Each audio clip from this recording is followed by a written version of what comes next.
we're now live! Hello everyone! Hi, we're back. And welcome back to our authentic stories! Hello!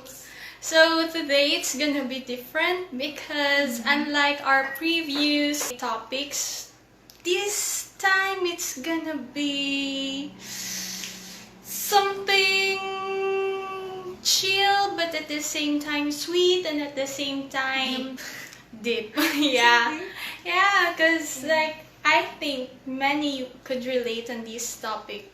So while waiting for our guest, we just want to tell a few things about her.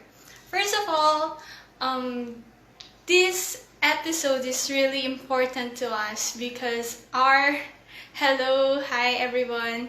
Okay, so because our guest for today is actually our cousin yeah. and she's here. Let's invite her. Yeah.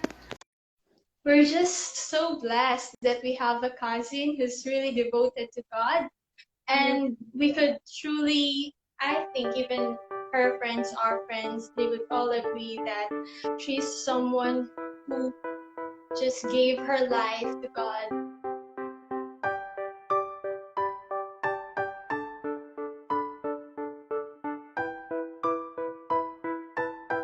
And whatever decisions that she makes, whatever things that she's going through, she just lifts everything up to God. And she's here! Hello!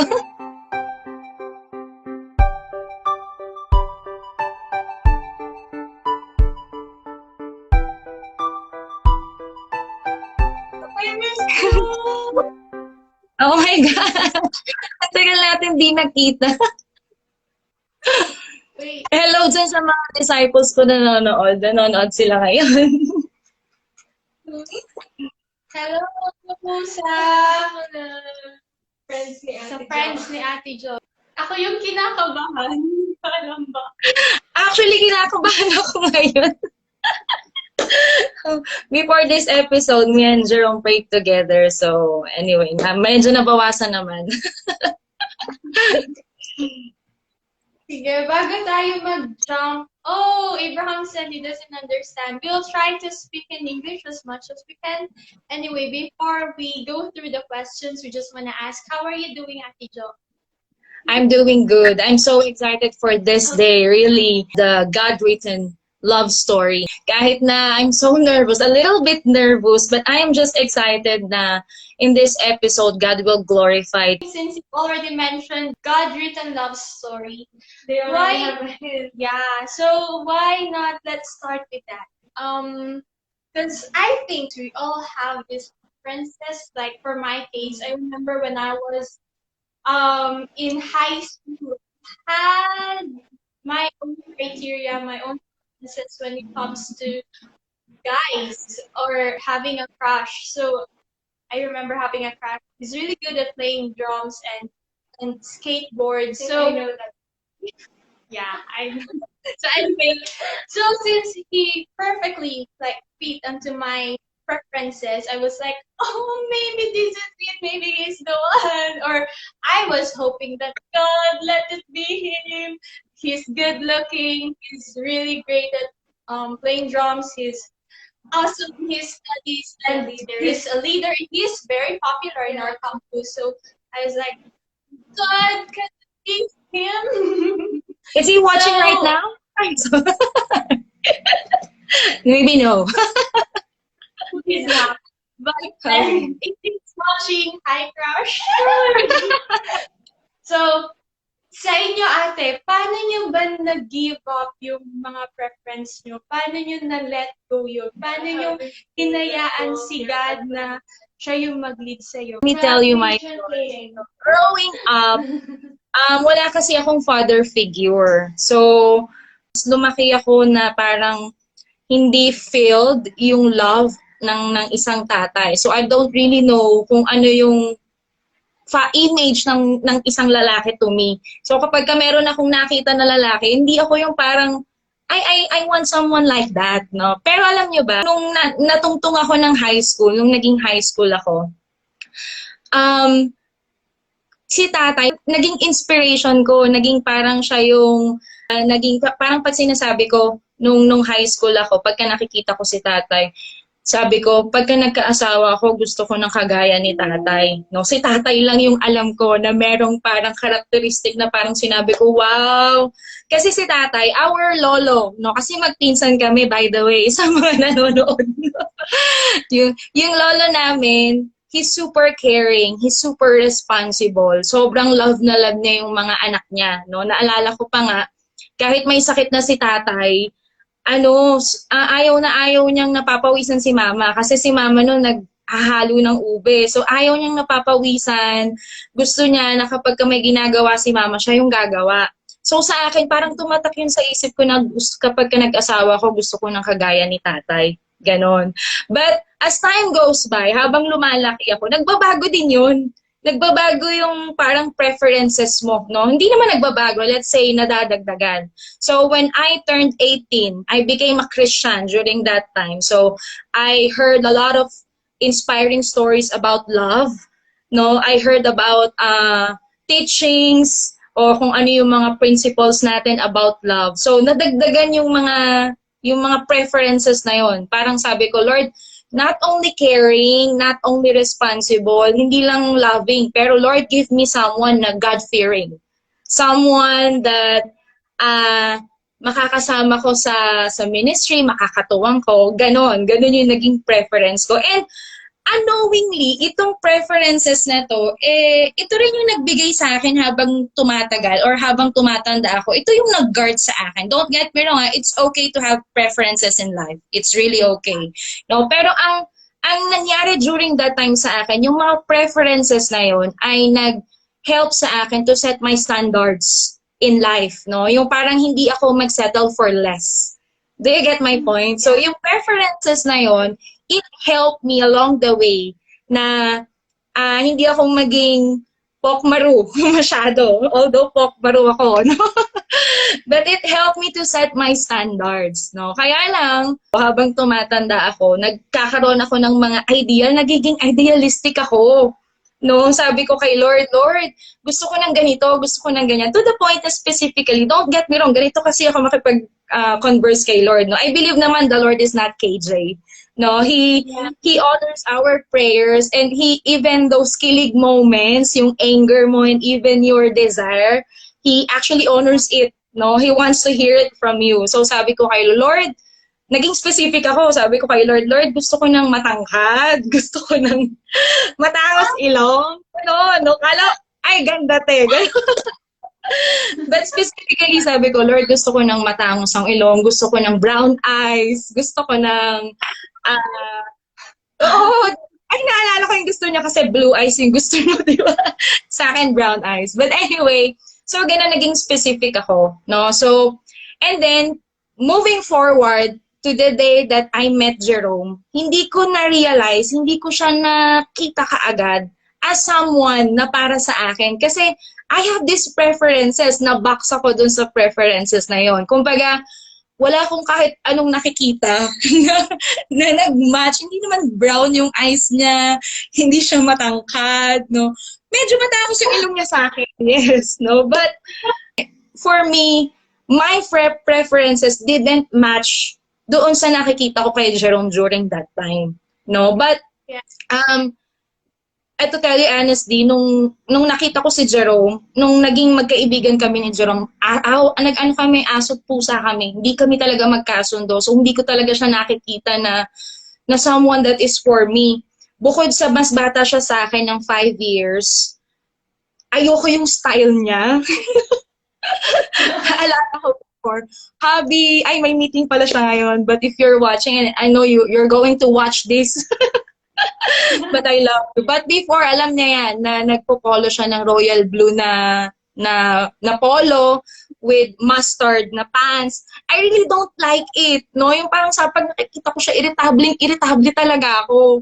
Inis na inis ako, no? But moving forward, dun sa story na nalaman kong nagpe-pray na pala siya, sabi ko sa best friend ko, naalala ko, sabi ko, Des, hindi. Hanggang best friend lang talaga kami. No, no, no. Sabi ko, ganun talaga. No way! Ganon, no? Kasi nga, I was looking for someone during that time na magmamatch dun sa preferences ko, no, physically. Don't get me wrong, hindi ako nagja-judge ng pang-physical appearance, ha. Pero during that time, I already set my standards. Parang gano'n, napaka-idealistic, no? Tapos, nung I knew that he was praying for me, sabi ko nga ayoko. Ayoko talaga. Tapos, ang nangyari, I had this confusion in my heart. Kasi ganun pala yun. Kapag pinalit mo yung preference mo into God's will, ang mangyayari, you'll have your confusion. Malilito ka sa kung ano talaga yung will sa'yo ni Lord. No? Kasi it's okay to have preferences, but never na dapat nating ipalit yon or i-substitute yun into God's will and God's command to your life or God's direction sa buhay mo. So, ganun yung nangyari sa akin. Parang napalit ko yung gustong ipagawa sa akin ni Lord dun sa mga preference ko. Sabi ko, ay, ito lang dapat. Ito dapat yung ganito, ganyan. So, ganun yung nangyari. And so, he prayed for me. And then, lahat ng tao sa paligid ko, they have this confirmation. Everybody was celebrating. Everybody was happy for me. And I was not. I was struggling during that. No, sabi ko, bro. No? And during that time, kasi siguro part na naging confusion sa akin, meron kasing before, nung nagpipray si Jerome, meron ding iba, sorry pero hindi naman ako maganda, alam ko yon, no? So, maganda lang ako by the grace of God. But during that time, merong iba din na nagpipray. There were two guys asking me. Haba na hair! No, kasi ganito yan. Huwag ko na-explain. Pero nung moment na yon, meron akong other preferences. So, ang ibig kong sabihin, what I can see, yung brown eyes, may brown eyes doon. Yung matangkad, merong matangkad doon, no? But yung preferences for Jerome, wala. Yung parang gano'n. So I was looking at the outside appearance but not on how God looks at Jerome. Gets nyo yung para sa akin. So I was confused. I was really struggling. I know in my spirit that God is leading me to Jerome, but my heart is nagsastruggle kasi ayoko ng packaging. Gets nyo? Ayoko nung na nakikita ko. And then, since I was struggling during that time, I prayed to God. No? Nagkaroon ako ng turning point sa buhay ko na, kasi parang ang gulo-gulo na ng paligid ko. Yung parang si mama nagagalit na sa akin. Yung mga kaibigan ko during that time because I was confused.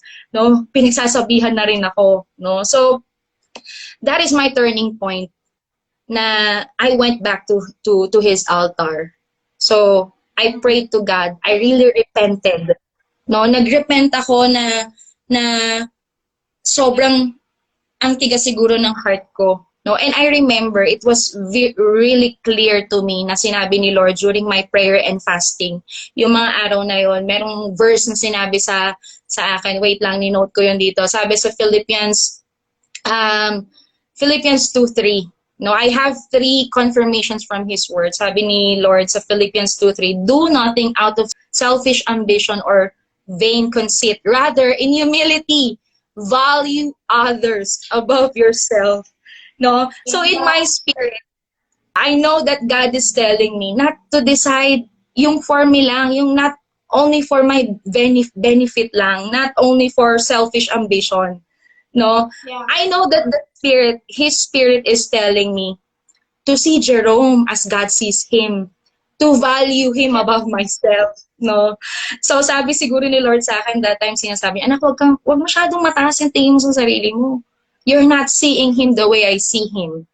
No? Yeah. Tapos, that's my first confirmation from the Lord. And then the next day, parang nakipag-bargain pa ako kay Lord. Sabi ko kay Lord, Lord, wala na ba talagang matangkad? Wala na ba talaga yung brown eyes? Yung gano'n. And that's how I converse to God. No, I'm just pouring out my heart. And I know during that time, God is correcting me. And then He led me to Philippians 2:4. Sabi niya, do everything without murmuring, without grumbling, or complaining. So sabi niya, so sinasabi sa akin ni Lord, if you want to obey, don't murmur. Don't complain. You don't know what I am doing. No, God is telling me that. And He assured me the last day ng aking fasting, yun yung moment na I will decide whether or not na I will let him. You know, kasi nagko-court siya pero parang nagre-resist ako eh. And for three times, by the way, for three times ko siyang ni-no. Three times ako nag-no sa kanya. Haba ng hair na.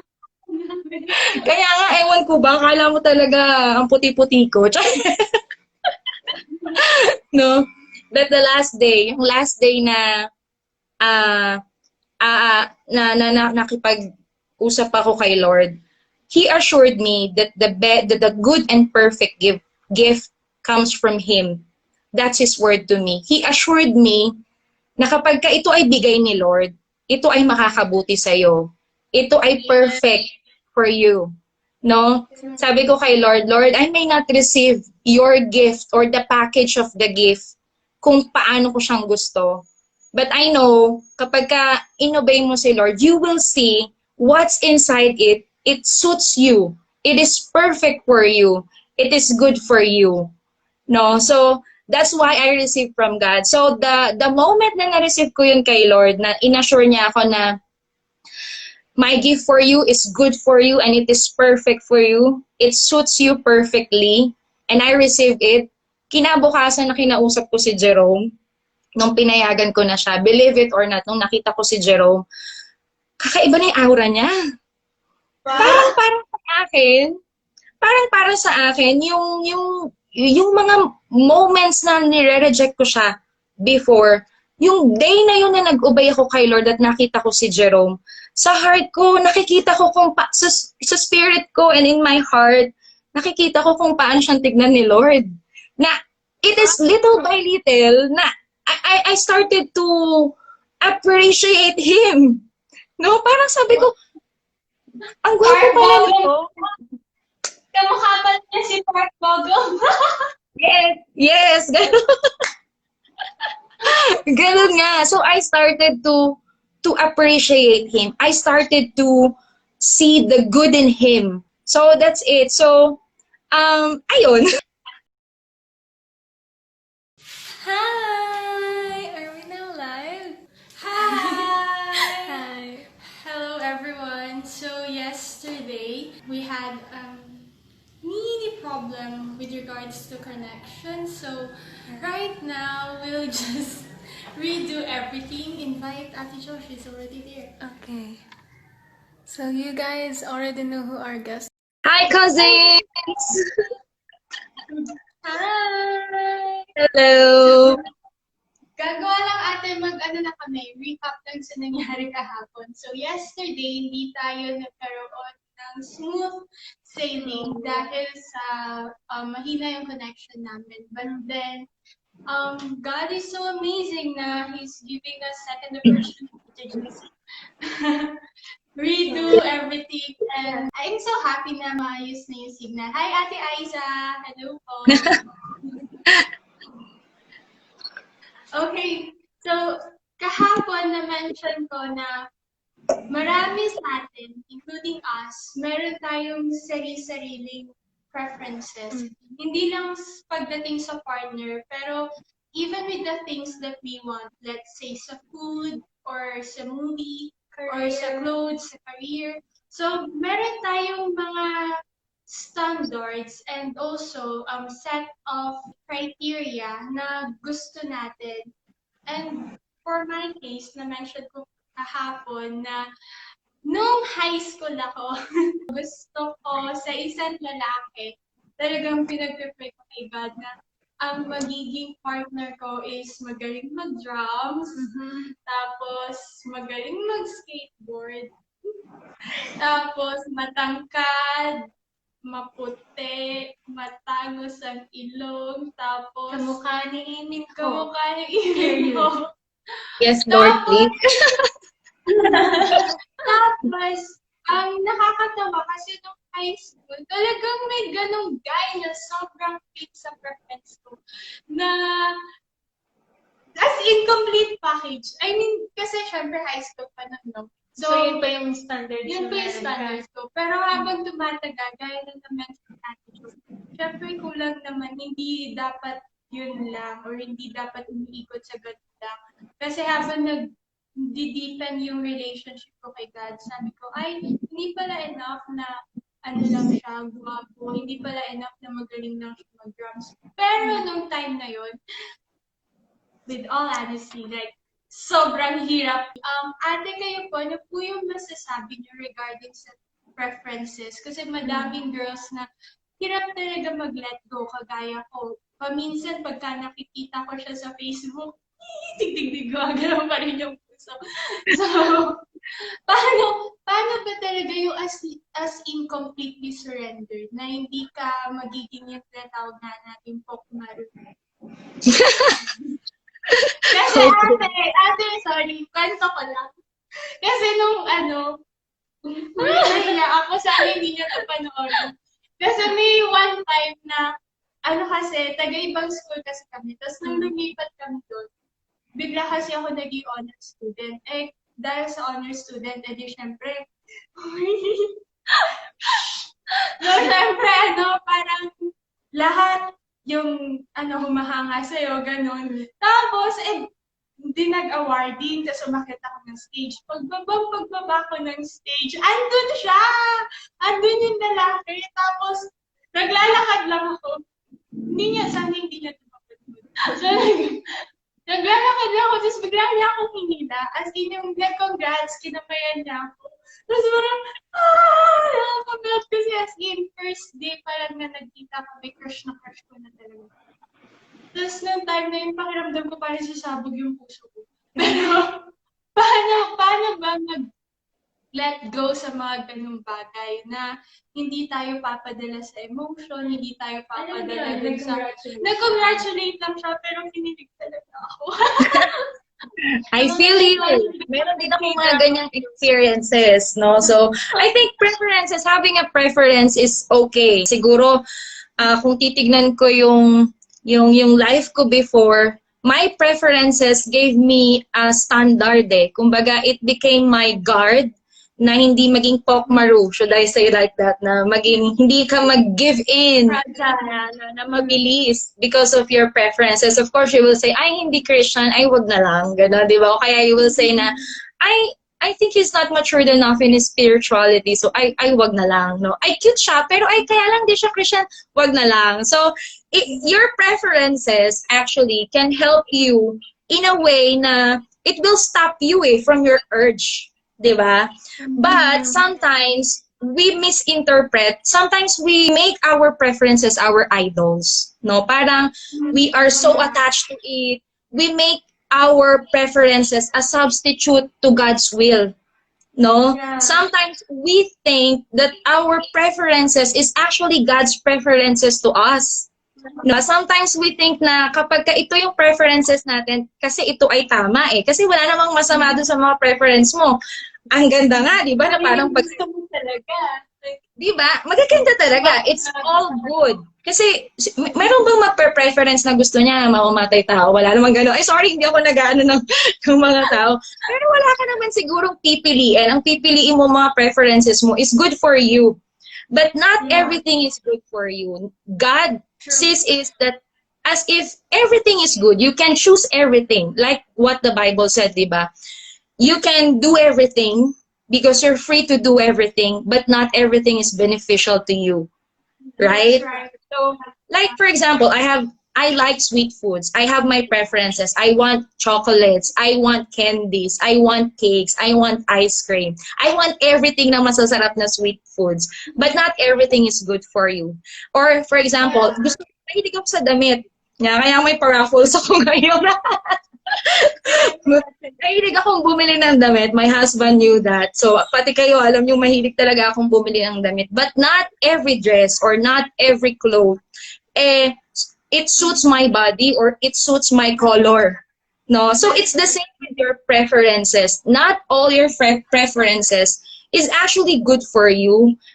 Not all your preferences are God's preferences for you. So, you really have to be discerning. No, you really have to ask the Lord, if Lord, is this really what you want for me? Is this really your preferences for me? No? Ganon kasi yung nangyari sa akin eh. So, nahirapan akong mag-let go dun sa preferences ko when God was already leading me to Jerome. I know in my spirit, God is leading me to Jerome, but I have this preferences na sobra kong niyakap. Yeah. Yeah. Para akong binax yung sarili ko, kaya kapag kunyari inaasar ako kay Jerome, I usually tell them na, no! Yeah. Hindi na. Puro kayo Jerome, lagi ko ginagawin.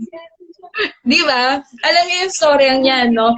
But later, I did realize that I'm already substituting my own preferences to God's command and God's will for me. He's telling me to give Him a chance. No, that time. Pero sabi ko kay Lord, di mo talaga ako bibigyan ng ng matangkad,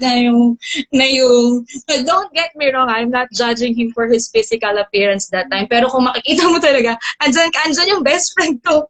His favorite clothes is really, mustard pants and bright royal blue polo, which is really, it really annoys me.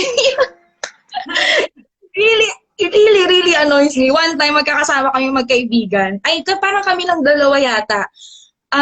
I texted my best friend, sabi ko, Des, pagsabihan mo nga tong kaibigan natin na wag nang isuot to. Talagang naiinis talaga that time. We're best friends, but we're also like aso't pusa, no, nung during that time, no. But going back to the topic, no, later did I realize nga na I am embracing my preferences so much na to the point na I'm being too proud of myself. Parang ang taas ng tingin ko sa sarili ko na parang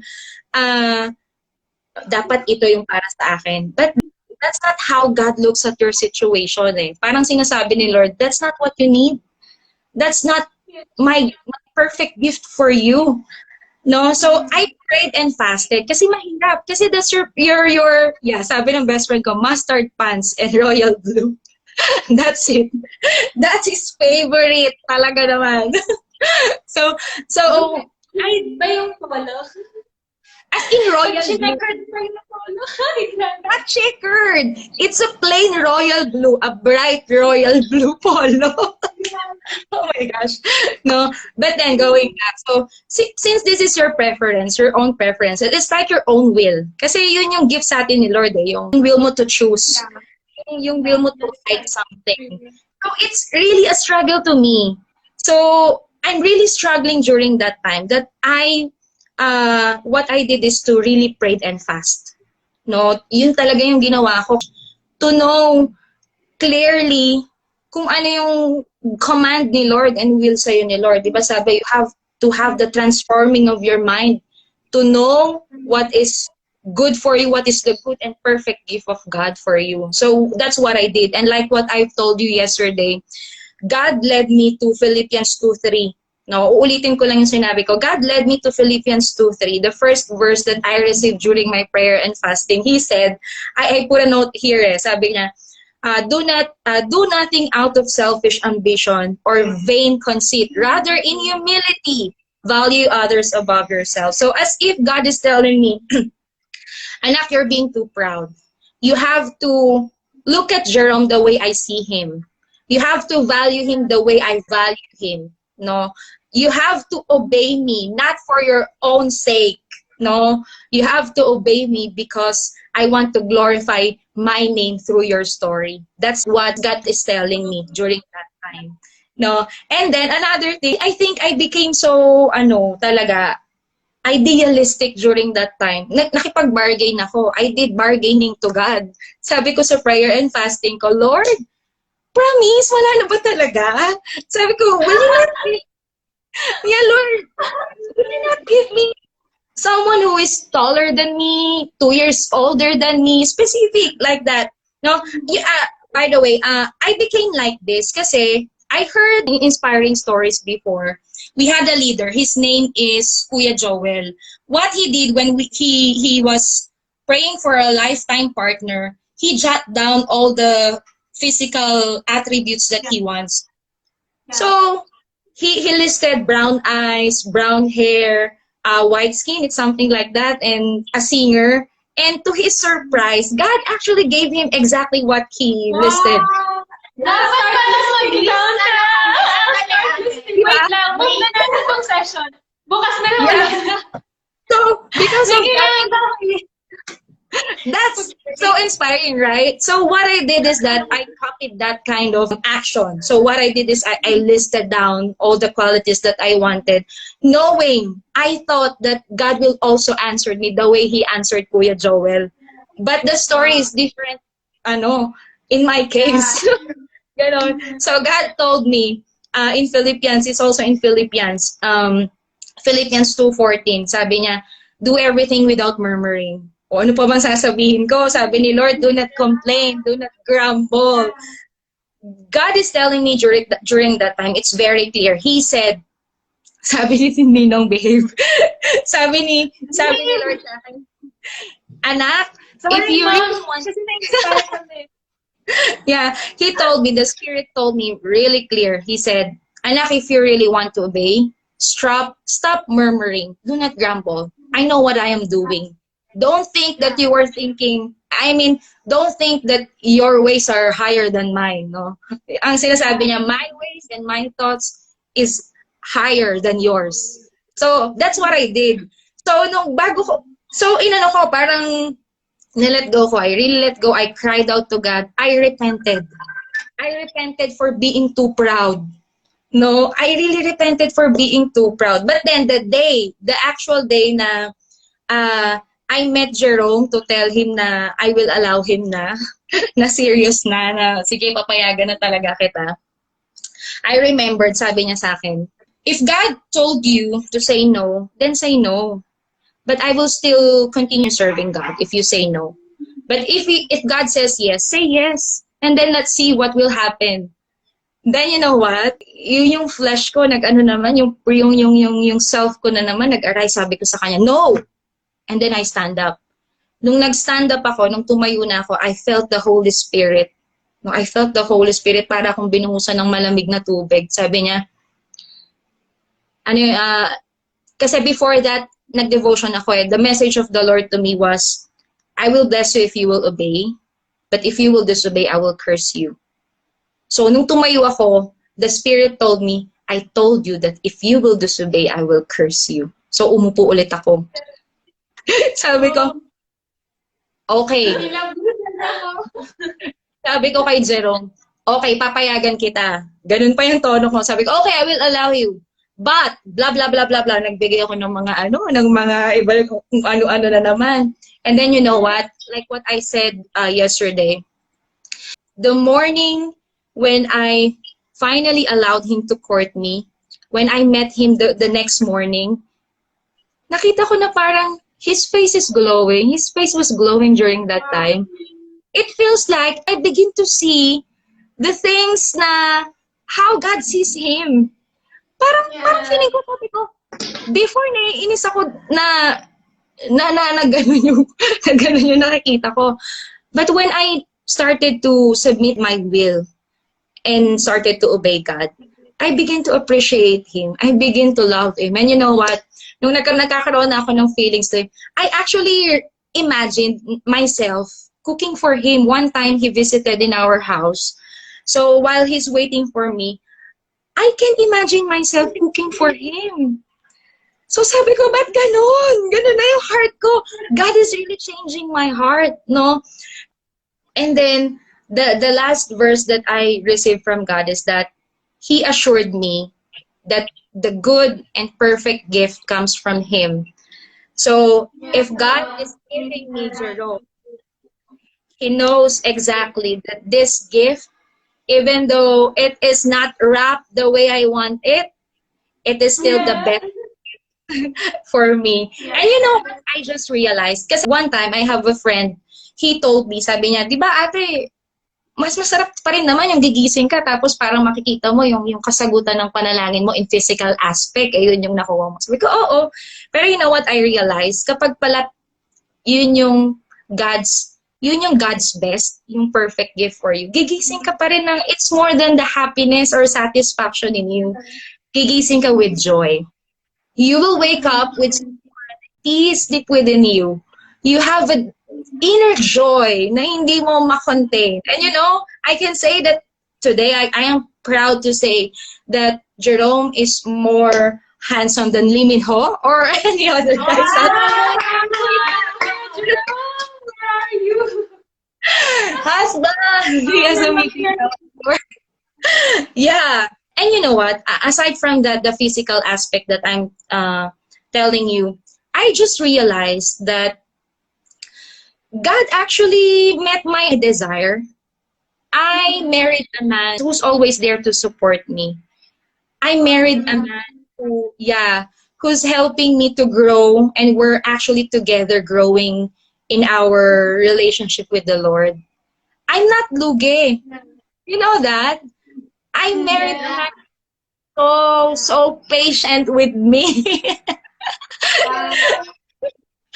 Who's so kind to me. No, di ba, Des? I think last Monday, we were talking about this, and we were just so blessed to have our husband, and we are just so glad that we married God's best for us, that we did not choose yung kung ano yung gusto natin, hindi natin pinili yung gusto lang natin, but we chose what God wants for us. So, ayun. Did I answer your question, by the way? Yes, sobrang nakaka-bless. Sinabi niya, Ate Jo, na parang hindi man sinagot ni God, like yung physical aspect, yung rock the way you wanted it. Pero yung inside naman yun, yung the moment you open it, it's more than what you're expecting. And yun yung nag-meet dun sa need mo. Because sometimes, we feel like eto yung kailangan natin dahil sa eto yung gusto natin. But God knows us better than we know ourselves. Kaya the moment He gives us our gift, ayun yung talagang perfect. Na yung talagang mamimili lahat ng mga, let's say, kailangan mo or yung para sa'yo talaga. May add ka ba? Kasi may tanong ako eh. Go ahead. Hindi pa namin syempre na-experience ni Ate Jo in that area. Pero it's true na nakaka-bless. Yeah, nakaka-bless, yes. And hindi lang sa love life eh. Most of the time, there's always like, there's a my list and there's a God's list. Yeah. Tapos, madalas parang, because we're so focused into our own list, we did not spend time in asking God for His list. So, akala natin best na yung list natin, not knowing that He is our creator. So, of course, He knows what we need. Yeah.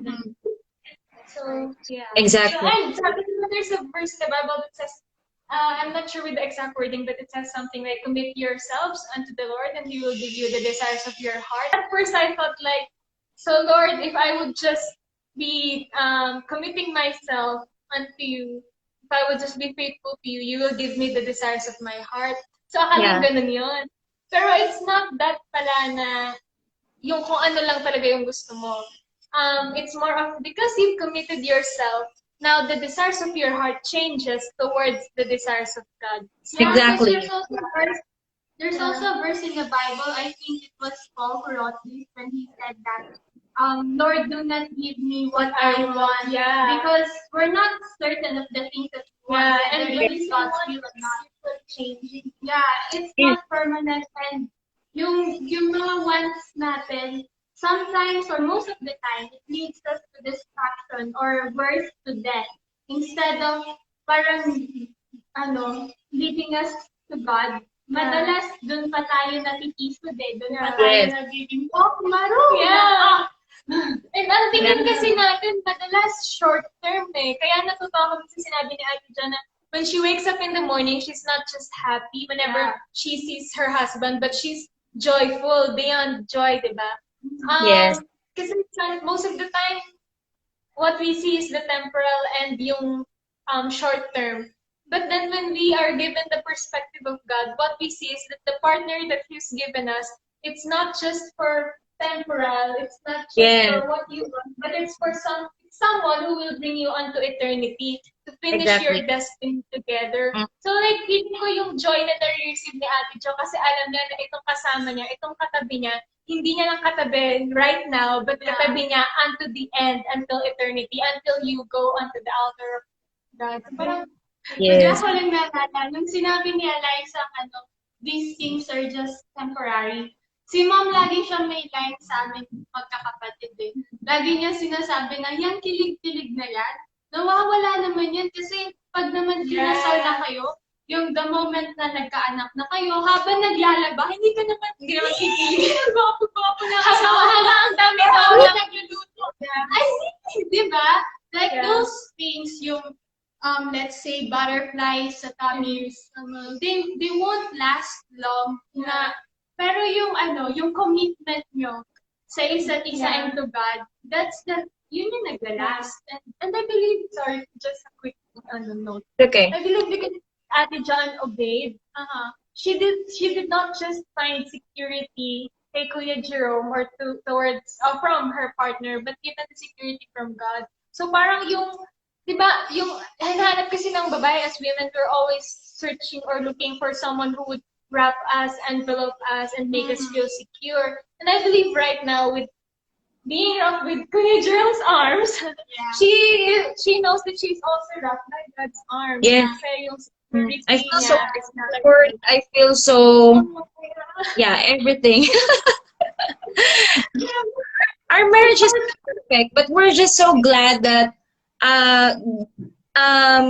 we're just so glad that we obeyed God and pinag-meet kami ni Lord, and that's the wonderful thing about that's the miracle about how God, when He created love story, tapos pinagtagpo niya yung perfect match na nag-work talaga by God's grace. So, add ko lang yung Psalms 19 verse 21. Sabi doon, many are the plans in a person's heart, but it is the Lord's purpose that prevails. And also, di ba meron ding verse sabi doon, hindi lahat ng pinaplano mo sa heart mo. Sometimes you plan, but it will lead to destruction.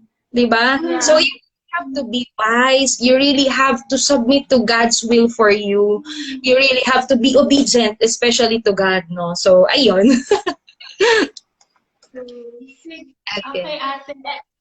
Ako naman po may tanong. Tanong ng bayan din to eh. Usually kasi, di ba, sa atin po na mga Christians na or nakakilala na kay God. So, alam na natin na dapat yung magiging partner natin is believer din and kilala din si God. So, madami kasi na may mga instances na yung manliligaw sa amin po, di ba, kunyari, yung mga manliligaw ay believer, or minsan taga-church din. Yes. Tapos, di ba, minsan parang ang hirap, paano ba? Ang hirap hindi ma-fall kasi syempre they carry Christ. So, more than falling in love with them, in love ka din dun sa kinayari nila. Pero kasi alam naman natin, diba, may tinatawag na God's perfect timing, tapos may tinatawag din yung God's perfect will. Paano po ba parang hayaan talaga si God or i-surrender kay God yung love life na kahit kung sino yung dumating, na kahit na parang complete package na. Kasi kanina, sabi niyo po, yung case niyo kay Kuya Jerome, parang hindi siya yung inaasahan niyo. Hindi siya yung sa preference niyo, and that's yung binibigay ni God. But what if, let's say, yung enemy naman, parang gagawa siya ng way to introduce someone to you na yun talaga yung swak sa gusto mo. Na born again, sabihin na natin, born again child na. Tapos, gwapo. Tapos, matangkad. Matalino. Tapos, family-oriented. Lahat everything. Pero, sinabi sa'yo ni God na hindi siya ang para sa'yo. Paano kang magsusurrender? Kasi parang ang hirap mo, like, mapapakasyon na, Lord, bakit? Parang, sa kanya na lahat, char. So, paano siya na lang, ganun? Yeah. Okay. Let's talk about that, no? Kasi totoo, your preference can mislead you. No? Kasi, for example, you like what you've said a while ago. Ako sa case ko, for example, sabi ko, when I was in high school, my ideal man was tatay eh. So, I really want a person na caring, responsible. So, when ako din, I failed during my KKB days. What was youth days, mga ganon. Very tita na ba ako? Not really naman, di ba? But what I mean is that, kapag yun yung nasa heart mo, yun yung madalas mong makita kasi yun yung hinahanap mo. No? But what are you going to do with that is that first you have to be satisfied with the love of God para hindi ka naghahanap ng iba. No? Kailangan mapuno yung heart mo ng pagmamahal ni Lord. You need to be satisfied sa love ni Lord. Ang heart kasi, it wonders eh. Yung heart, pipilitin niyang, your heart will look for someone or something that will fill your heart. No, but it leaves you empty. So what you need to do is find God and let Him satisfy your needs. Let Him satisfy your longings, your desires first. No, so that you will not look for anything else. No, be satisfied in His presence, in His love. No, so yun. So first, you have to be filled with God's love muna. Magpapuno ka muna kay Lord. You have to be satisfied in His presence so that your heart will not long for anything else. And then, you have to have the Spirit of the Lord in you, because the Spirit of the Lord, the fruit of the Spirit is self-control. You have to have a self-control, especially when it is not yet your time. No? Yeah. No, you have to paano ba to? You have to beat your own body and make it your slave. Sabi ni Paul, di ba? Huwag mong kakayaan na yung desire na yun yung mag-rule sa'yo. No? You let the spirit man arise so that it will rule in you. No, not the other way around. Does that make sense? So, yeah. That's so true. Yeah. Because when you're so with the Lord na, parang the Lord is truth and the Lord is not a God. God is not a God of confusion. So, I think tama talaga yung sinabi ni Ate Jo that you should first find satisfaction, as well as commented by one of our viewers, sa kay God. Because when we're so soaked in Him, it's gonna be easy for us to determine which one is true and which one is mukhang true pero false talaga. Which one is his and one's not. Yeah. And when we were so soaked in Him naman, dahil na sinabi niya, there's self-control, so you are willing, able to let go. The Lord, sige na nga po. Ate, ano naman po yung mapapayo niyo po dun sa mga kabataan na, let's say, hindi naman confused, pero curious sa yung pagkakaroon ng relationship na para lang masatisfy yung curiosity nila, kaya mag-enter sila sa intra-relationship. Ano naman po yung mabibigay yung payo sa minsan kasi, kapag ka nandyan sa ganong stage na parang you want, parang ba ganon? Yung parang may urge ka na pero not time yet, parang ganon ba? Parang, let's say, yung kunyari mga kaibigan, halos lahat meron na. Tapos, K-drama, sobrang laking influence talaga ng K-drama ngayon, di ba? Na makita mo pa lang yung mga oppa, yung parang, ay gusto ko yung oppa ko, gano'n. So, kunyari kapag yun nga, may dumating na mukhang oppa or papas sa standards mo, paano ka hindi, parang madala sa ganong emotion na hindi dahil sa yun yung trend ngayon, dahil ayun yung ginagawa ng mga kaibigan mo, or dahil yun yung nakikita mo sa K-drama, or dahil sa curious ka, paano i-overcome yung bagay? Oo. Aside from those two things that I mentioned a while ago, yung magpa-satisfy ka kay Lord, and then you have to have the self-control, you have to be filled with the Holy Spirit. It is good as well that you have this accountable partner. Like, for example, I have my best friend with me. So every time that every time na makikita niya ako I'm being pokmaru, she will slap me. Joke lang. She's not like that. So what she will do is that she will remind me. Yeah. Thank you sa pagsabak mo kaya. Alam niyo, may one time pa nga na naging pokmaro ako one time, no? I think I was 18 years old during that time. Ay, sabi ko sa'yo, sinabihan niya talaga ako. She told me, I will not, parang, hindi kita kakausapin for the same reason. So, sabi niya sa akin. Dahil hindi niya ako kinausap ng 1 year. Joke lang. No? But I mean is that you have this friend who will help you in your journey. Because I believe that man is not created to be alone. No, you have your own battle, but you need help. You have the people around you to help you as well. No, to remind you of your weaknesses. I mean, to remind you not to judge you, but to help you in that weaknesses. No, so yeah, and also your family. No, and also doing the things of God.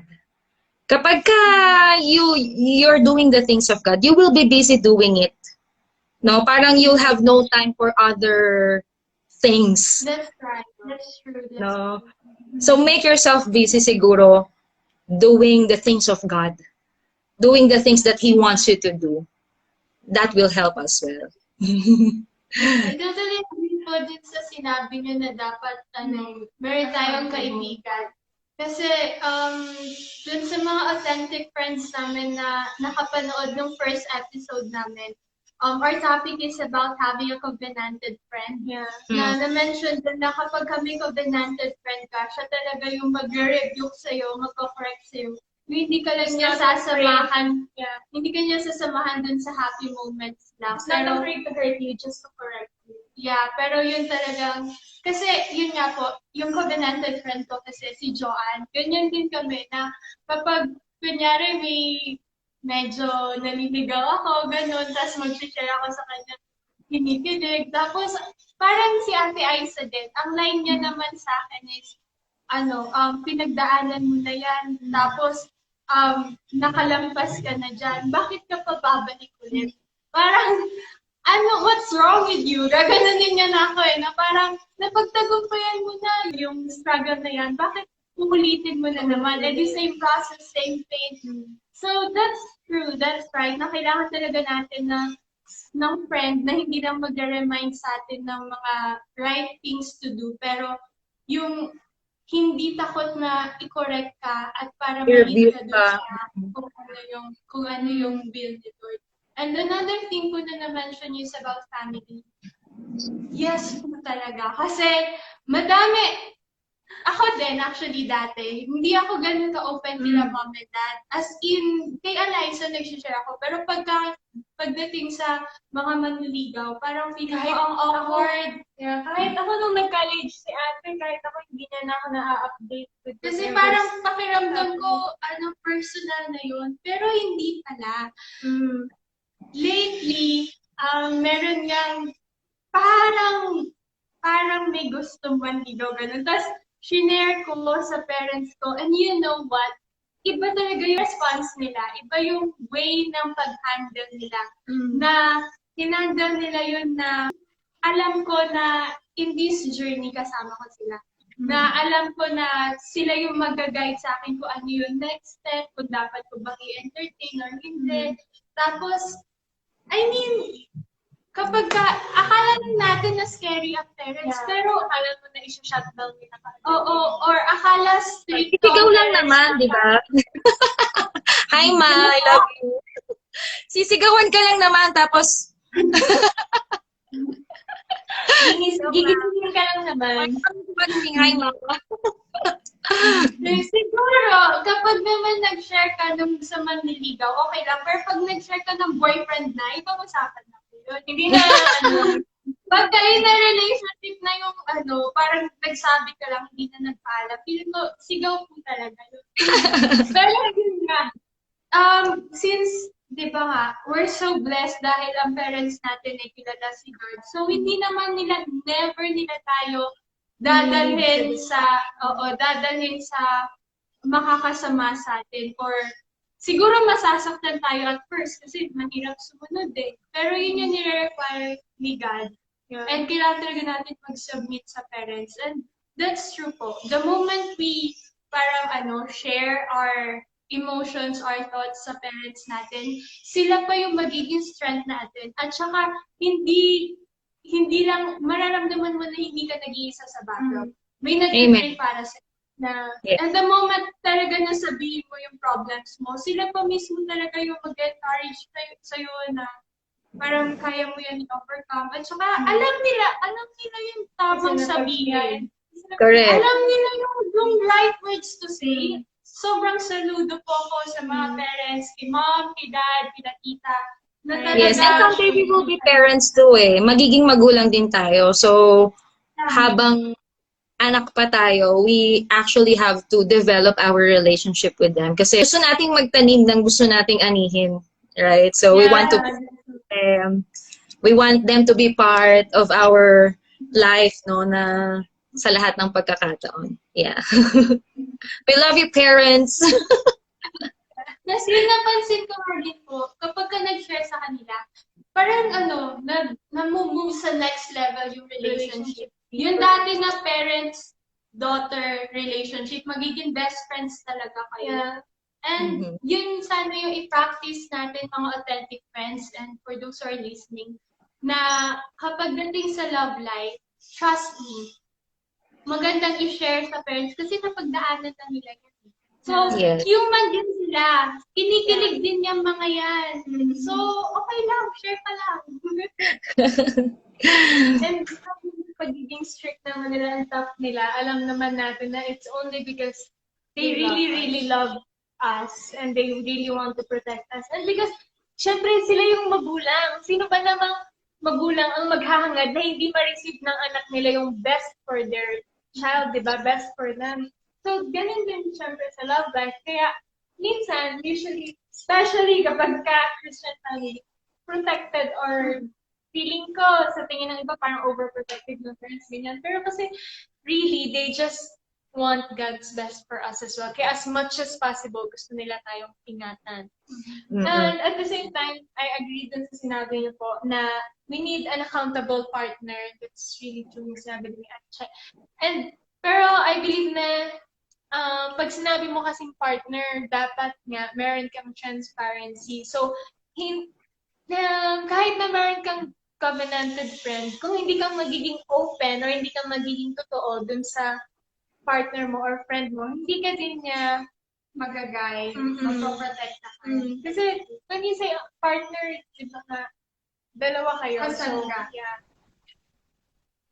You should be willing to be corrected. Siguro, add ko din, it's okay as well to be guided by your leaders. No? My disciples are listening right now. So, you have to be open to your disciples. You have to be, you have to be guided. Because hindi sa lahat ng pagkakataon tama ka.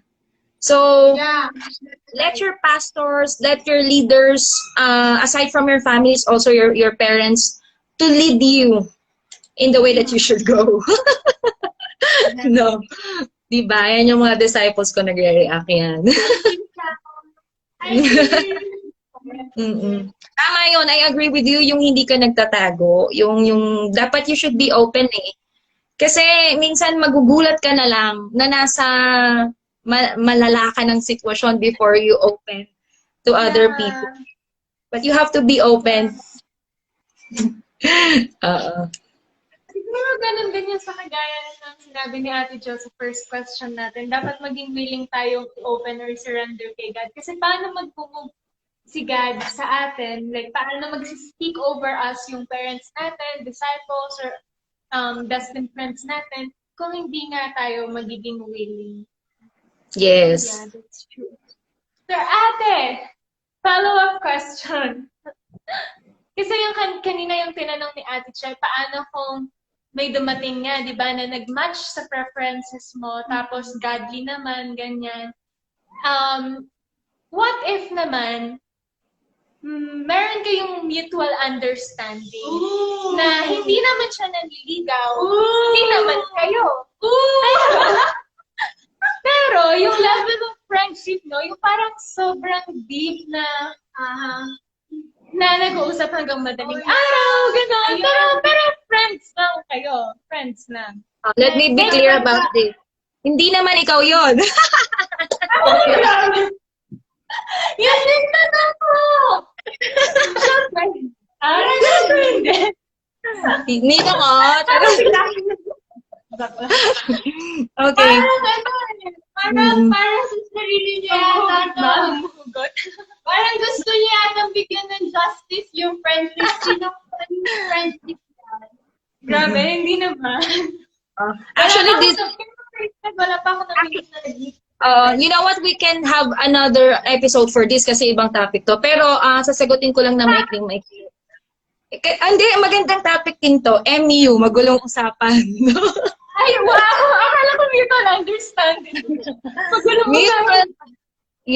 Mutual understanding without a label is magulong usapan. Okay? So, ikaw, bilang babae, you have to, dapat hindi ka papayag. You should not let yourself being the woman without a label. No? Huwag kang papayag. No? Kasi nga nasabi, it should be your preference. Dapat one of your preference sa buhay mo, yung guy that will not lead you to misunderstanding, to confusion. The guy that you should, maybe one of your preference should be, this guy should not lead you to confusion and disobedience. No? Maybe you were maybe that time, kasi why are you going to be in that situation? Siguro baka hindi pa time, ayaw ng magulang, kaya andun kayo dun sa parang hindi maayos na label. Magulong usapan. Or, di ba? Kasi yun lang naman ang nag-lead to that kind of magulong usapan. So, don't let yourself to be in the position wherein you will be confused, wherein you will disobey, wherein you don't have the label. No? You have to clarify. You have to make it clear. Kapag ka ito ay friends lang, i-label mo na dapat friends lang. And you should act as if you were just friends. No? Hindi yung parang meron kayong exclusivity. No? Kung ginagawa mo to sa friend mo, make sure that you're also doing it to everyone. Kapag there's special treatment to this, ay merong iba doon, no? May something sa guy na yon. And you know what? Kasi sa church namin, we're just so thankful na alam ko sa inyo din naman Sa amin kasi, we don't actually, paano ba? How do I say this? Parang, we're not into that kind of yung exclusive friends ng boys and ng girls. We actually encourage the girls to be friends with the girls. No? And the boys to be friends with the boys. Not an exclusive thing, especially if they are still doon sa stage na they should be studying, they should be fulfilling God's purpose in their lives. Yung hindi pa nila season of getting into that, getting to know each other or getting to dating or something. So be friends with the other people. Nako, si Trisha, pwede mo makausap dito. Ang dami niya sasabihin dito. Gigil yan. Sabihin niya, ay, dapat ganito. Hello, Trisha. After na Ganon. Add lang po siguro ko. Yung natutunan ko din po na hindi lang naman pagdating sa mga manliligaw or nililigawan. Miski sa kaibigan din talaga.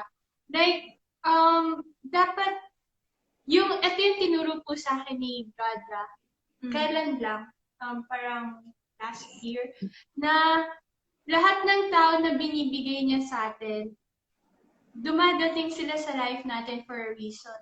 Tapos, yung mga nagstay, may reason din doon. So, yung mga nagstay, kailangan natin actually ipag-pray.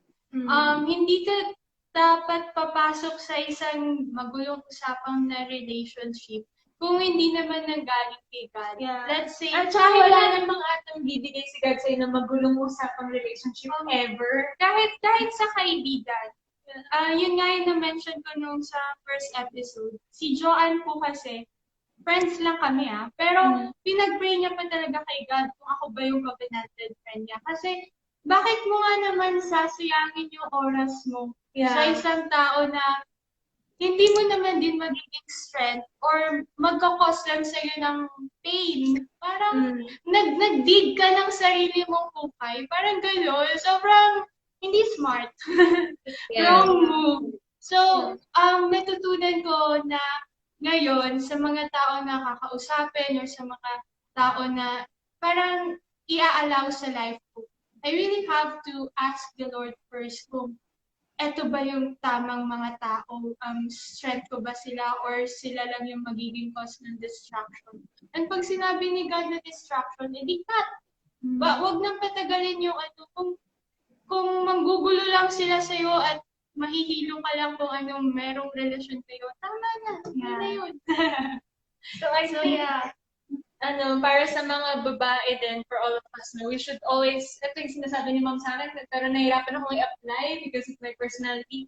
Lagi niya sinasabi, you should always learn to say no. So, dapat nga maging clear tayo sa boundaries. But, another episode yan. But that's a good topic. So, quick tip lang sa mga viewers po natin. This was also discussed in our love vlog during Ate's bridal shower. So, kasi kahit na hindi nga kayo, wala nga kayong label, pero nag-invest ka na ng time and all. The moment kasi na nag-invest ka ng time, hindi imposibleng mag-invest ka na din ng emotion because that follows. Because with whom you spend most of your time with, di syempre na-develop na yung emotion mo towards that person. Depende na lang kung anong klaseng emotion kasi kapag kaaway mo yan, galit. Pero kapag ka-friend mo, Wait, sabi ni Trisha, gusto ko yung sinabi niya, not anyone who shows, Interest. has good intention. yeah. And should be entertained. Wow, Wow, true. Oo nga, gusto ko yun. Sabi ko sa'yo, maraming input yan. Hindi lahat ng mabait ay Yeah. dapat i-allow sa life. Hindi lahat may good intention. That's So, wag tayong mag-invest ng time sa isang tao unless na-receive natin kay God yung purpose kung bakit need nating mag-invest ng time or yung purpose kung bakit need nating makipag-usap. I think one time, kasama din namin actually si Ate Tish noon po. Nag-usap-usap kami sa taas nung nag-speak over siya dito. Tapos during our talk, parang with regards to my question din earlier, mali ba yung kunwari pakikipag-chat, gano'n. Na-receive ko lang din during that time na gaya ng love story ni na Ate AC, even the fact na pakikipag-chat nila is na-receive nila kay God. Kasi nga, pagka sinabi mo nakikipag-chat, hindi invest ka. So even that, you have to have confirmation or revelation from God na dapat mo yung gawin. But you should ask yourself, saan ba ako dadalhin ito? Diba? Itong conversation na to, tsaka itong lalaki, what's his intention? I mentioned yesterday, there were two guys, another guys who wants to pursue me. But the intentions was not clear. Parang, bakit, why are they trying to give time or to, yung mag-invest? Pero wala sa isipan nila yung marriage, wala sa isipan nila. They just want, maybe, but it's not clear to me. Kaya ako siguro parang, naiisip din si Jerome because his intention was clear. He received it from God. He told me that, sabi ko nga kagabi, what pushes you para ano bang sinabi sa'yo ni Lord? Bakit ka ba nanligaw? Anong nakita mo? Sabi niya, hindi ko nakita, na-receive ko. Sabi niya ganun sa akin. Kasi pinipilit ko sa kanya. Kasi meron siyang ibang preference din. So, meron siyang ibang gusto during that time. Sabi ko, di ba yung gusto mo simple? Kasi gusto niya simpleng tao. Hindi ako simple, alam niyo yan. Hindi ako masyadong simple, gano'n. Sabi ko, gusto mo simple. Gusto niya nung mahinhin. Hindi ako mahinhin. Ay, sabi ko sa inyo, mahinhin. Tapos sabi ko sa kanya kagabi, kinukulit ko siya. Sabi ko, anong nakita mo sa akin? Anong characteristics yung nakita mo sa akin? Sabi niya, hindi specific na nakita ko, na-receive ko. Sabi niya, gano'n. So yun. So it was clear and alam niya sa heart niya kung saan ako dadalhin. Hindi yung parang nanligaw lang siya para magka-girlfriend, no? Or kinausap ka lang niya.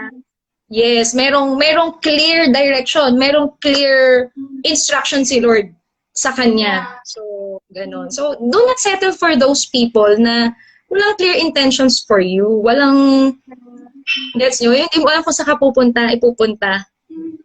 Yun. So, yeah, like that. I think in relation din sa sinabi, yung shinare ni Ate Joan ngayon and yung kanina niya sinabi kasi nabibless ako kay Kuya Jerome. Pero may nabasa din ako before na sabi niya, be so close to God's heart that the person who will pursue you would pursue God first before they find you. Kasi Yes, parang exactly. sobrang lock ka na, nakabalot ka na kay God. So kung sino man yung para sa'yo, they would have to find God first before they find you. Yes. That's For those guys, Guys, ha? Charot lang. Ano po yun? Sabi ko, for those guys, pursue God first. And sa atin din naman, we need to pursue God first before. Yeah. Naalala ko naman kasi nablas ako kay Kuya Jerome na hindi siya nag-engage or hindi siya nag-let go ng preferences at nag-engage into this relationship or nag-decide na na i-pursue ka po until naka-receive siya ng word from God. So, he really did seek God first before he sought after you. Yes. Alam mo, nauna ko pang nalaman na pinagpipray ako ni Jerome sa best friend ko before ko nalaman na nagpipray siya. Kanya, diba? Talagang iniingatan ka niya na hindi ka din ma-confuse or talagang andun yung waiting upon the Lord. And that's nice. Wow. Naalala ko, nagsabi pa siyang nagpipray siya, uminom pa siya ng maraming tubig. Hindi siya makapagsalita. And that was funny moment. But anyway. Ate, ano po, bago namin ask yung last question namin, gusto ko lang pong balikan na sa bawat love story, iba-iba naman talaga yung move ni God. Yes. Iba-iba kung paano niya ipakita yung power niya. Yung iba, kagaya nung na-mention ni Ate kanina, gumawa ng listahan, preferences, binigay ni God. No? Si Ate Jo naman, meron siyang preferences, and yet, Kailangan niyang i-let go. Tinake ni God yun, tapos parang inano siya, tinest siya to the next level of faith na Yes. kung yun nga po pala, sorry, bago dun sa last question, yun pala yung tanong ko. Though hindi siya totally related sa preferences, pero paano ba natin masasabi? Kasi kagaya to, di ba iba-ibang case. Meron yung iba, ino-honor ni God yung preferences. Meron naman yung kagaya niyo po na hindi. Paano niyo malalaman na kay God na ito na yung bigay ni God? Like, meron bang word kayo na nare-receive? May confirmation, may revelation, dream, vision? Ano po ba yung way Okay. for you? Okay. For you to find out if it is God's will, first you should have the confirmation to His word, no? From His word. No? Dapat may confirmation ka sa word. Pangalawa, may confirmation sa ibang tao, sa tao sa paligid mo. Walang struggle doon sa tao sa paligid mo. Like for example, ako nauna kasi sa akin confirmation sa sa ibang tao. Parang sabi ko, bakit sa lahat in favor, lahat masaya, yung lahat may blessing. No? Yeah. Dati kasi, meron akong parang someone na, na hindi in favor lahat. So, masasabi mo na God's will doon kapag yung tao sa paligid mo, they have blessing, merong blessings nila, may confirmation sa kanila, and at the same time, may confirmation sa spirit mo and sa heart mo. No? Yung i-confirm ni Lord yun sa heart mo, kaya nga nasabi ko sa inyo kanina, one day, gumising ako isang araw, I can just imagine myself na pinagluluto ko siya. Yung gano'n. Yung parang, na-imagine ko yung sarili ko, one time nag-SM kami, yung mga damit parang inaayos ko para sa kanya. It confirms in my heart, no? Parang, ang saya ko pagkakasama ko siya. I have peace in my heart. That's a confirmation. Sorry, Ate, kasi na-reach na natin yung time limit. So, we have to, Okay. We'll go live again. Mag-live na lang po tayo ulit. 12 It's okay. seconds remaining. Sorry, cut lang po natin. And, wag po kayong mawawala. We'll resume right after this short break. Sorry. Ang daldal ko ata, kaya umabot na-reach yung limit natin. Okay lang, Ate. We need Madami everything na natutunan lalo na sila. Oo, kasi sabi ko nga, parang sa lahat ng naging authentic story namin, dito ko walang ma-input kasi more of I need to receive more than I can share something. Kailangan makinig talaga. Before I was like you, no, I was just listening to other inspiring love stories. But you know what? Sabi ko sa Lord, one day I will testify His goodness. No, one day ikaw din yung magsasalita to give back the glory to God. Na masasabi mo, God is really good. May question si Cherry sa akin. Hindi ko alam kung ito i-question niya sa akin. Sabi niya, ano yung gusto mong maalala ka ng tao? Parang gano'n. Ano ba yung para what do you want? How would you like to There's a word. If there's a word, how would you like other people to remember you as? What word would it be? And then I actually asked God about it kasi wala akong maisip, no? Kasi I really prayed to for this moment, no, na magkaroon tayo ng moment na to. I was actually crying to God because you know what? The word that struck into my heart is grace. I am full of marami akong failures in the past. I'm not talking to you as someone who is perfect or who is so who is flawless in the story, no? Yeah. Along my path, along my journey, there are ups and downs, there are failures that I made, but it was the grace of God na nilid ako dito sa moment ito.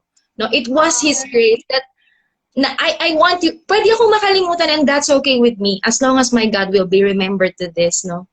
Sabi ko kay Lord, kaya lang naman ako pumayag na maki-join sa IG Authentic Stories is for Him na ma-display, not me, not our love story, not for other people to idolize us kasi we have flaws, we're not perfect. But I want God na mag-glorify and to tell you that He is just so gracious that even at dun sa moment na nagda-doubt ako, na yung moment na nag-hesitant ako to obey His will, it is only by His grace that He led me.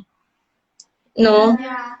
It is only by His grace that I am enjoying His blessings, that I am enjoying the blessing of marriage. I am enjoying the company of God's best for me, of my partner. No, that's only by the grace of God. That's it. So yun na yung gusto kong ma-share sa inyo. Sabi ko, ang motto ko kasi in life, like what Joan said, no, less of me but more of God. Amen, amen. Sobrang nag-agree po kami sa mga sinabi nyo na we're doing this live right now. Hindi naman talaga para sa sabihin sa ibang tao na, eto kami, eto ang pagiging authentic namin na eto kami kay God. Pero more like, this is God working in us na parang to just really display His glory na minsan, actually madalas nga, madami din mahirap na process na pinagdadaanan. And yet, God is so faithful and He's so loving na He's willing to just really embrace us and parang alisin tayo dun sa pagkakadapa natin. And sobrang blessed lang talaga kami na nagkaroon tayo ng ganitong live. Kasi para sa viewers, most of you know na pinsan po namin si Ate Joan. Pero more than a pinsan, advisor at takbuhan din talaga namin siya. Lalo na talaga ako na kahit na maliliit lang na petty things lang, talagang may message ko na, Ate Jo, busy ka ba? Anong ginagawa mo? Tapos, mag-share na ako sa kanya. Kahit na hindi pa siya sumasagot, minsan nag-rant na, minsan umiiyak, or minsan sinishare ko lang kung ano yung naging experience ko. And really, si Ate Jo talagang ginagamit siya ni God, ginagamit ni God yung buhay niya para maging influence sa mga kabataan katulad namin at saka para talaga makita ng singles na once you obey God, ito yung pwede mo maging life. Na the moment you entrust your love story to God, the moment you allow Him to just really access you in that area of your life, talagang ibe-bless ka niya, siksik, liglig, umaapaw, na talagang hindi lang hanggang kilig level. Hindi lang kilig level, but yung eternity na ano, yung alam mo, mararamdaman mo yung ano, yung panghabang buhay, di ba? Amen. Forever. And that's because of God, yung work ni God. And that's really amazing. And we thank you so much, Ate. Thank you sa buhay mo. Thank you na inspiration to Campbell. Actually, ang daldal ko actually, tuwing talaga may mga magpaparamdam or may hindi naman manliligaw, pero kapag nandun ako sa moment na yun, ang takbuhan ko din talaga si Ate Jo. Talagang i-share ko na sa kanya kasi alam ko na Pagdaanan niya ni Ate Jo. Nakita ko kung paano siya nag-submit kay God kung paano niya inalaw lang na si God lang yung mag-lead sa kanya sa love life niya. And sobrang nakaka-bless na kung paano sila in love sa isa't isa ngayon. And gusto ko yung ganong kind ng love story na more than the physical or more than yung sa preferences natin, pero yung God's will na tinatawag. Kaya, bigla na nag-promote. Next week po, sa Saturday. Sa Saturday, magkakaroon po tayo ng another authentic story. Na ang topic naman is about God's perfect timing. Na kapag hinintay natin yung season ni God, ano ba yung marireceive natin? Gaya ng ginawa ni Ate Jo. Exactly. Parang nag-let go siya ng preferences niya, binigyan siya ng perfect match para sa kanya. So, thank you ulit, Ate. Alam mo, actually, for the viewers as well, the first time we heard Ate Jo, sa bahay niyo po ata namin doon ang narinig yung love story niyo. Last year lang. Yeah. Last year. Maiyak-iyak ako kasi inabot kami ng 1 a.m. Yeah. Yung love story kasi nila, di ba sa mga movies, ang bida sa love story, syempre yung couple, di ba? Pero sa love story nila, it's the three of them. More than the couple, it is God who wrote the love story, who orchestrated everything. And talagang parang mapapasabi ka na, Lord, pwede bang ikaw na lang din ang magsulat ng love story ko? Wow, kasi, ganun yung nangyari sa buhay ni Ate Joan and ni Kuya Jerome. So, we're very blessed to have role models like Thank you, glory to God. And right now, hindi lang kami yung natututo, but we know even yung nanonood at yung makakanood ito, talagang sobrang great testimony po. Authentic, very authentic story. And that's amazing.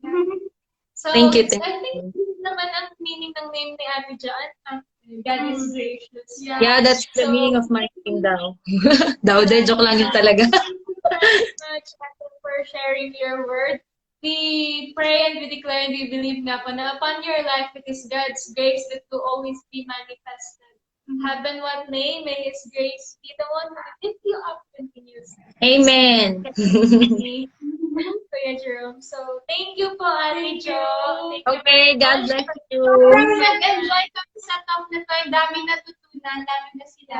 Oo nga. Kasi sabi ko po sa'yo, Ate, sa lahat talaga ng authentic stories natin, sabi ko, parang itong love series yung time na I will sit like as a student kasi kailangan ko talaga makinig. Thank you po. Thank you for sharing your wonderful and amazing love story. Talagang truly God-written. Ganda. Amen.